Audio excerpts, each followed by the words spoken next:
भारत में बुरखे वाली एक दिन प्रधानमंत्री बनेगी, क्या कहेंगे इस पर? ये कौन सी नई बात कर दिया? हमारे देश में लोकतांत्रिक व्यवस्था है।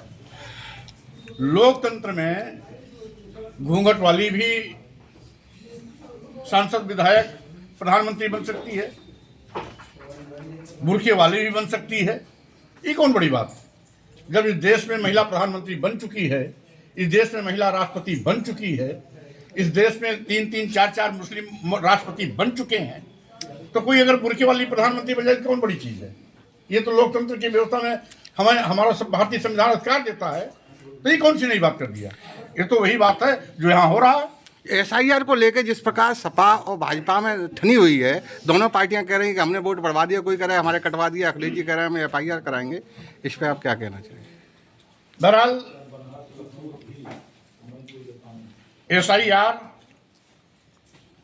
सरकार का एक ऐसा जहरीला षड्यंत्र है जिसके माध्यम से देश के नागरिकों को मताधिकार से वंचित करने का पाप किया जा रहा है।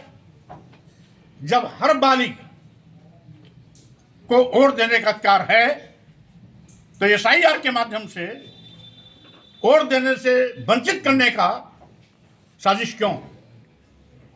इसका मतलब है ऐसा करने वाले लोग लोकतंत्र के हत्यारे हैं, संविधान के हत्यारे हैं, जो मतदाताओं को मतदाता अधिकार से वंचित करने की कोशिश कर रहे हैं। देवकी नंदन ठाकुर ने कहा है कि जब एएमयू में मस्जिद हो सकती है तो मंदिर भी बन सकता है, वहां मंदिर भी बनना चाहिए अलीगढ़ यूनिवर्सिटी में। अगर कोई कहता है कि बीएचयू में मस्जिद होना चाहिए तो बेसिर पहल की बात करने वाले ऐसे पागलों का उत्तर देने में नहीं आया हूं।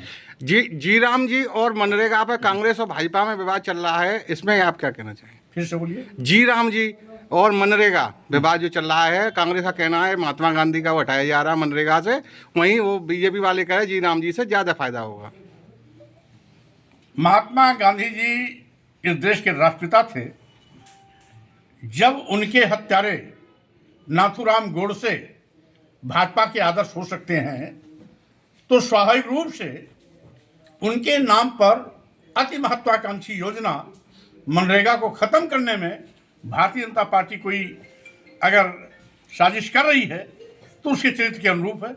जो राष्ट्रपिता महात्मा गांधी की हत्या कर सकता है वो उनके नाम पर योजना चलने वाली मनरेगा को बंद क्यों नहीं कर सकता है? स्वाभाविक रूप से स्पष्ट है। भाजपा की नीति ही ऐसी है कि जो देश का राष्ट्रपिता रहा हो उसका हत्यारा, उसके नाम पर योजना कैसे चलेगी? इससे साजिश के तहत अपनी दूसरी मानसिकता के चलते उन्होंने इस महत्वाकांक्षी योजना को बंद किया है। देश की जनता इसको माफ नहीं करेगी। नेताजी 2027 के लिए क्या तैयारी है? पीडीए में शामिल होंगे या अलग से चुनाव लड़ेंगे? क्या तैयारी कर रखी है? पहली बात तो ये,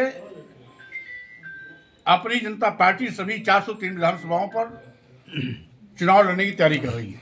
यूपी बचाओ भाजपा हटाओ अपनी जनता पार्टी का संकल्प है। अब इस संकल्प में अगर कोई मेरा साथ देने की कोशिश करता है तो जो भी समान विचारधारा के लोग हैं उनका स्वागत है। ठीक।